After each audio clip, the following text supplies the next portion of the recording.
Hi friends, welcome to cook with Lini. நான் இன்றைக்கி உங்களுக்கு ஆரோக்கியம் நிறைந்த ராகி உப்புமா தான் எப்படி செய்யலாங்கிறது காட்ட போகிறேன். அதுக்கு நாம் ஃபஸ்ட்டு தண்ணி கொதிக்க வச்சுக்கணும். 2 கப்புக்கு 4.5 கப் அந்த மாதிரி ரேஷியோவில் எடுத்துக்கணும். தண்ணி அளந்தாச்சு. இதை ஒரு அடுப்பில் கொதிக்க வச்சுக்கலாம், இன்னொரு அடுப்பில் தாளிச்சிக்கலாம். கடாயை நல்லா சூடுபடுத்திட்டு தேவையான அளவு எண்ணெய் ஊற்றிக்கோங்க. 1 ஸ்பூன் கடுகு, 1 ஸ்பூன் கடலைப்பருப்பு, 1 ஸ்பூன் உளுத்தப்பருப்பு. கடுகு நல்லா பொரிஞ்சு வரட்டும். கடுகு பொரிய ஆரம்பிச்சிருச்சு. இப்போ இது கூடவே கொஞ்சம் கருவேப்பிலை சேர்த்துக்கிறேன். காரத்துக்கு 2 பச்சை மிளகாய் போட்டுக்கிறேன். சின்னதாக கட் பண்ணி வச்ச 2 பெரிய வெங்காயம். இதை நல்லா ஒரு முறை கலந்து விட்டுக்கோங்க. வீட்டில் காய் இருந்தால் போட்டுக்கலாம், பீன்ஸ், கேரட் அந்த மாதிரி. இப்போ என்கிட்ட கேரட் மட்டும் இருக்குது, அதை சேர்த்துக்கிறேன்.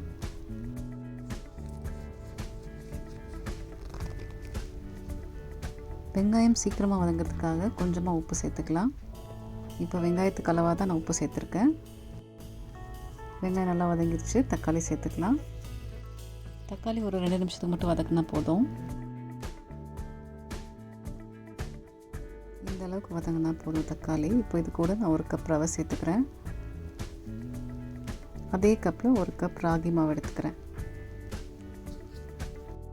ரெண்டையும் ஒரு 3 நிமிஷத்துக்கு நல்லா வறுத்தெடுத்துக்கோங்க. ராகியில் உங்களுக்கு கால்சியம் சத்து, இரும்பு சத்து, நார் சத்து இதெல்லாமே இருக்குது. எலும்புக்கெலாம் ரொம்ப நல்லது. களி செய்ய தெரியாதவங்க இந்த மாதிரியே கூட ராகியை உணவில் சேர்த்துக்கலாம். இது நல்லா ஒரு 3 நிமிஷம் வறுத்ததுக்கப்புறம் கலர் நல்லா சேஞ்ச் ஆகி வரும். தொட்டு பார்த்திங்கன்னா நல்லா சூடாக இருக்கும். அந்த ஸ்டேஜ் கரெக்டானது. இப்போ நம்ம எடுத்து வச்ச தண்ணியை கொஞ்சம் கொஞ்சமாக சேர்த்துக்கலாம். கட்டி இல்லாமல் நல்லா கலந்து விட்டுக்கோங்க.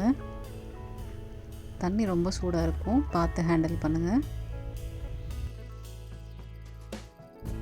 இப்படி கொஞ்சம் கொஞ்சமாக ஒரு சைடாக ஊற்றி கொஞ்சம் கொஞ்சமாக கூட கலந்துக்கோங்க. அவ்வளோதான். இப்போ ஓரளவுக்கு எல்லா பக்கமும் கொஞ்சம் கலந்தாச்சு. இப்போ எல்லா தண்ணியுமே ஊற்றிக்கலாம். இப்போ கட்டி இல்லாமல் நல்லா இதை கலந்து விட்டிங்கன்னா போதும். ஓரளவுக்கு கட்டி இல்லாமல் நல்லா கலந்தாச்சு. இப்போ இதுக்கு தேவையான அளவு உப்பு சேர்த்துக்கலாம்.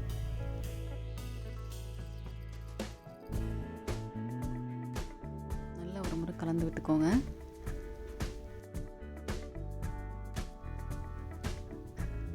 நாம் ஏற்கனவே ரவையும் வறுத்துருக்கோம், ராகியும் வறுத்துருக்கோம். தண்ணியும் ரொம்ப கொதிக்க இருக்குது. ஸோ இதுலேயே நல்லா உங்களுக்கு கொஞ்சம் வெந்துடும். இதை அப்படியே நல்லா கலந்து விட்டுட்டு இந்த மாதிரி நல்லா எல்லா பக்கமும் கரெக்டாக ஸ்ப்ரெட் பண்ணி விட்டுக்கோங்க. அப்படியே மூடி போட்டு ஒரு 10 நிமிஷம் சிம்மில் வேக வச்சிங்கன்னா சூப்பராக உப்புமா ரெடி ஆகிடும். பாருங்கள், ஒரு 10 நிமிஷம் கழித்து பார்க்கலாம். உப்புமா ரெடி ஆயிடுச்சு. இது மேலே அப்படியே கொத்தமல்லி இலைகளை தூவி நல்லா ஒரு முறை கலந்து விட்டுக்கோங்க. ராகி நல்லா வெந்ததும் இந்த மாதிரி கலர் சேஞ்ச் ஆகி வரும்.